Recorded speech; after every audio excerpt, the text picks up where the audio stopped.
Hi there, Juleka here. Before we get started, I want to invite you, yes, you, to be a guest on the show. If you're an adult and a child of immigrants, and they could be from anywhere in the world, really, I'd love to talk to you about the conversations that are necessary but challenging, especially right about now. So whatever you're all getting into, I want to know about it. Politics, money, holidays, marriage, kids, everything. So send me an email directly at juleka@lantiguawilliams.com and we'll get you on the show. I can't wait to hear from you.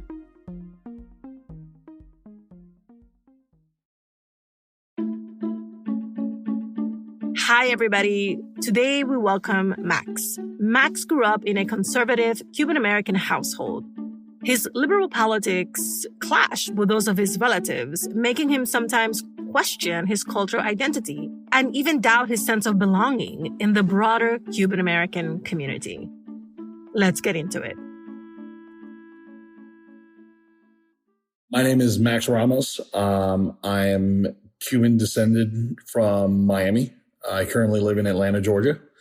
And in my house, we call my parents Mom and Papí, or Dad. It depends on the day. Growing up, I was always known as the white guy, the white kid. Even though, I was born in Puerto Rico, my name is Maximiliano Ramos Paez, my family's from Cuba, all these things. A lot of the Cuban or the Hispanicness was never really enforced or reinforced in my household. We didn't have you only speak Spanish in the house. We spoke English. We watched football and not baseball. I always kind of felt like a fish out of water growing up in Miami. Just like the entire exile experience of being staunchly anti-communist, staunchly anti-socialist, whatever that definition means to you. Being over the top pro-American, but also being Cuban or an idea of Cuban the entire time. My father and a lot of family members always holding these political beliefs in part because of their experiences with Cuba, the Cuban government, what have you. My grandfather, my father's dad, fought at the Bay of Pigs against Castro's government. He was jailed for years. My great uncle on my dad's side was jailed for years. My mom's side, my grandfather on dad's side, abandoned by his family. His entire family were all supporters of the regime. My dad always told me, he's I brought you up to be a Republican, and then you go to college and you come back and you're a raging Democrat. What happened? And the simple answer would be I don't know. I met people. I met other people from other places. And the thing is, as I got older, my political identity and my belief system got further established.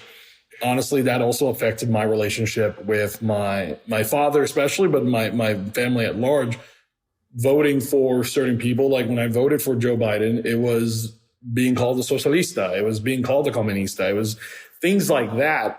My identity as a Cuban American has been fraught with the idea of what does it mean to be Cuban when being Cuban, at least in the eyes of many people, doesn't align at all with how you view the world. So a few years ago, I took a trip that is considered a cardinal sin in the Cuban community in the United States, especially in Miami. I was dating with someone at the time that had family in Cuba, and she said, "Hey, would you like to go with my family and I to Cuba?" And when I started explaining to my family that I had made this decision, I had mixed reactions from extreme disappointment to apprehension to I wouldn't do that. I would never go back. I won't go until that government's out of power. In my personal opinion, the Cuban government has failed. The economy has, this is before COVID, this is before the pandemic, before all of that, and before all the protests that recently happened.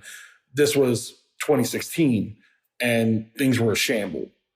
But honestly, when it finally happened and I finally did it, it was extremely eye-opening in the sense of okay, so I know what I am because I see where my family's from now. I saw the baseball stadium my grandfather visited. I saw the markets my grandmother used to buy food at, the cars they used to drive, because literally they're the same cars. And it was a reaffirmation of okay, I am this, but I'm also not this, because I was also explicitly feeling that I am an American because I was seen as an American, even though my name said one thing, my background said something. It's like, okay, you are American. You're very much American, and there's no doubt about that. When I got back to Miami, I talked to my family, and I even showed them all the pictures I took because I took a million. My father, what he saw was reaffirmation of his beliefs. He's like, I was right. And I'm like, yes, this is terrible. I also got to talk to my grandparents about it, and they were, of course, apprehensive because they were personal victims of the revolution. But I got to show them what Cuba looked like now, and there was a lot of graciousness and gratitude in that I got to do that, and also was able to tell them thank you for experiencing the hardships of leaving to make sure that this wasn't going to be your life, because I saw what it did to people. I think the biggest thing about being Cuban-American is that we are not Cubans. When people talk about a free Cuba, it's a very different conversation that would be had between Cubans here in the United States and Cubans who live in Cuba and what they would see, what they would want with Cuba. And the thing is that, like, even my dad doesn't have a connection to Cuba. He doesn't have anyone in Cuba. My family doesn't have anyone in Cuba. It tells you how long it's been going on. Even though we no longer have a connection to it, the attitude and the feelings are still there even after all this time. What's up, everybody? I'm Stevon Lewis, a licensed psychotherapist. In my private practice, I specialize in working with individuals who have reached levels of excellence that sometimes come with great personal and professional challenges. We talk through and strategize about the pressures of being entrepreneurs, the rigors of leading creative people, the struggle to stay motivated, the cost of fitting in, and so much more.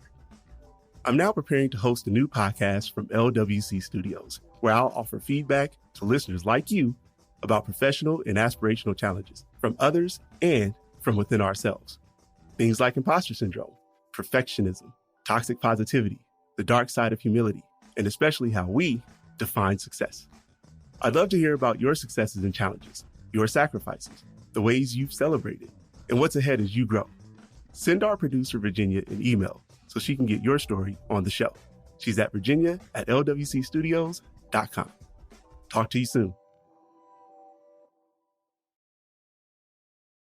Max's story made me think about what we as first gens inherit from our parents. Stories about their experiences back home, their conflicted feelings about the homeland, their cultural identities, even their political ideologies. So much gets passed down, almost by osmosis. But what happens when we begin to develop our own identity and our own ideologies? Especially when they're based on our own experiences in the U.S. How do we reconcile who we are with who and where we come from? To help us figure it out, I did what I always do. I called in an expert. My name is Ana Sofia Pelaez. I'm the co-founder and executive director of Mamí Freedom Project, based in Miami, Florida. And we work with creating a space for Miamians to talk about progressive issues. It's really about enabling and creating those kinds of avenues for political action and advocacy. So I predictably asked the same question, which is, when you heard Max's story, what did you hear? To be honest, my first thought was, are we related? When he was talking about his own family and telling his story, I felt like he was telling my story in so many ways. And what was so familiar to you in the dynamics that he described? In the family history, in the biography, in a very factual way of having that experience, of having people in your family, in your extended family, who had that experience in Cuba. And in that, just the empathy and the understanding of what that was like for them, and wanting to honor that and really having that be centered in your upbringing and in your understanding of the world and what it means to be here, and how you relate to politics and these events that some of us, if we're lucky, can see it as something very apart from us, but that if you're come from a family who's experienced that kind of hardship, experienced that kind of trauma that's made them leave their country and seek out safety in another, it's a very much a lived experience. and a very formative experience in the way that you grow up. So for someone who maybe didn't grow up around Cuban Americans, who might not have Cuban Americans in their lives, what is the simplest possible way to understand why being connected and not being connected to the island has for decades been such a source of tension for those who are in the United States and their generations? So just to be clear, do you mean having gone back to the island, which is part of his story? Yes, exactly. I think that experience in Cuba for our parents, our grandparents, was one of, in some sense, being gaslit. The revolution came. In many ways, they didn't anticipate the direction it would take. There was a great deal of political diversity, difference of viewpoints within families, among friends within the community. So they responded to the revolution in different ways. And then what happened. People aligned differently. There was this rupture within the community. Things broke apart. And I think that sense that they didn't anticipate it, they didn't foresee it, made them make they took a very hard line in a certain sense of, that's not going to happen again. I'm going to take this position that's very immovable. And for some of them, that was, I'm leaving this country as a refugee because of my life, my livelihood, the safety of my family. So how can I go back as a tourist, as a visitor, as a guest to a country that I fled? And that position was transmitted to their children. I can't go back. You shouldn't go back. It's a choice. And it's a choice I think many of us understand that they made, but it's not necessarily a choice we feel that everyone should be able to make for us. I decided differently. I decided that I would go back. I had my reasons to do it. Not everyone in my family understood them, but I was willing to make that choice and have that conversation with them. And very similar to Max, and this is something that I tell everyone who is curious, who wants to understand more about Cuba, whether or not people agree with you, when you come back, there is that point of them wanting to understand what you saw, what you felt, what you thought. And that in many ways can start the conversation that you may not be able to have before. You can have it after. Thinking of other Latinos and other people from around the world, places like Afghanistan, places like Nicaragua, places like Myanmar, where their families fled for their safety. And, years later, decades later, it is safe to go back, but the parents who came over have no interest, while the kids want to establish some kind of connection. How did you even broach the conversation with your parents? How did you prepare to have that conversation? And what were the points that you were prepared to make to not get their permission or their blessing, but to at least be heard? Well, I think I think every family has their own kind of dynamic. I'm a younger sibling. So I didn't go, I was taken. So in many ways, I had the older sibling who made that leap first. But I do think it was about just being honest that you do understand that it was difficult for them. You do honor that history. You do recognize it. You do believe them. I don't think anybody is going to, or anybody that I've had these conversations with, is going back to Cuba in a way that they want to disallow or disprove what their families experienced. They just want to know what that was. And they want to have that deeper understanding of where they came from.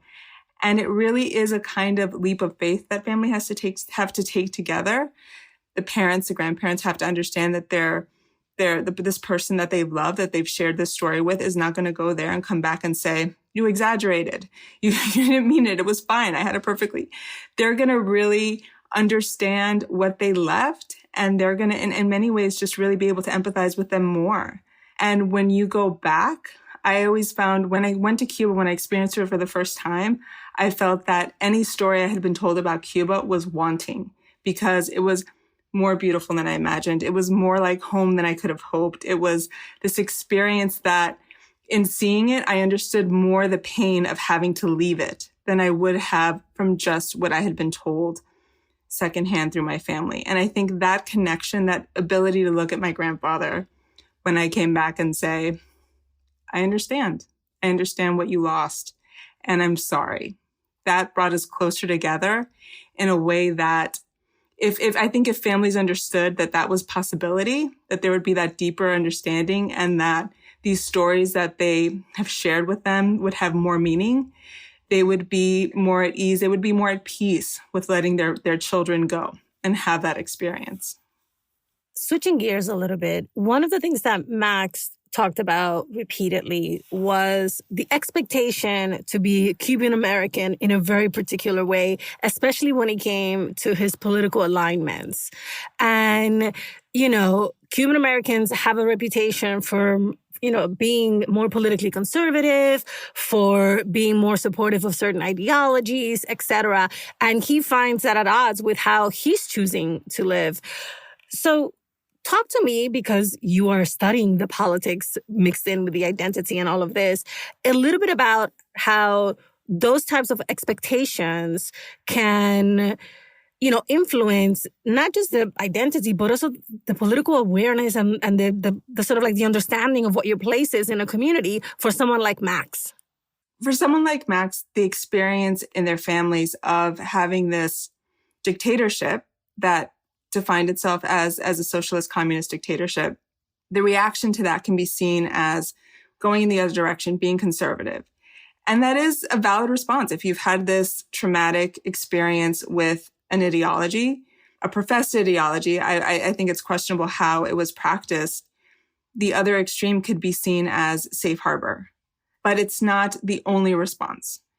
And I feel that for this generation whose parents have come, that they have that one step removed, we've grown up in a different system and we've internalized that to a certain extent. And I think to grow up in the United States is until recently, to have a sense of balance, to have a sense of checks and balances, that there's going to be two parties, that's the foundation of democracy. And we're comfortable in that. I have a friend who grew up in Cuba and he said, children vote in this country.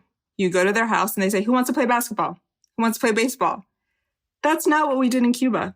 It's a different experience. And you see children in some ways, this is part of our formation. And I think to not really want to explore all ideas, all policy prescriptions, have those conversations is very limiting. And in many ways, it's almost as though you left a country that was telling you that there was only one way to think, one way to be, one way to live.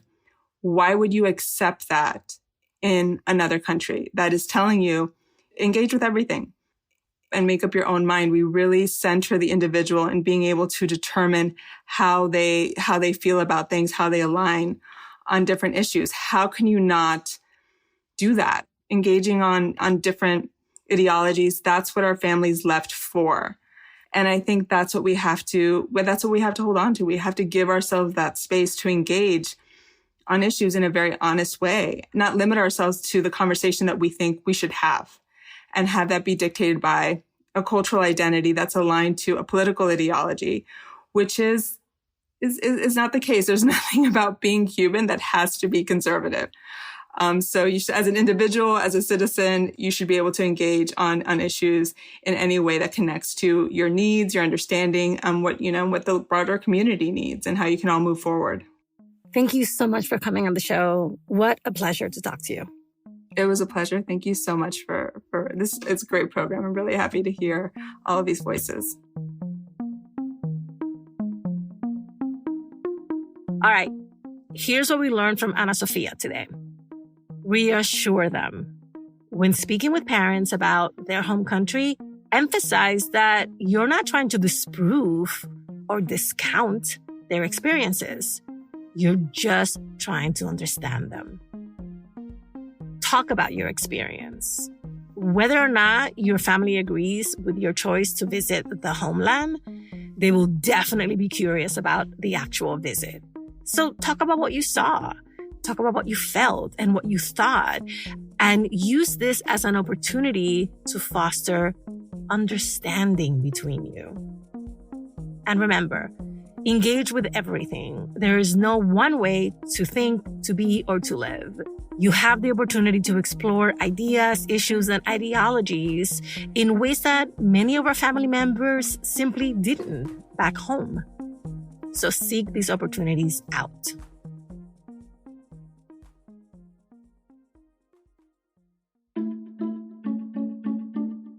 Thank you for listening and for sharing us. How to Talk to Mamí and Papí About Anything is an original production of LWC Studios.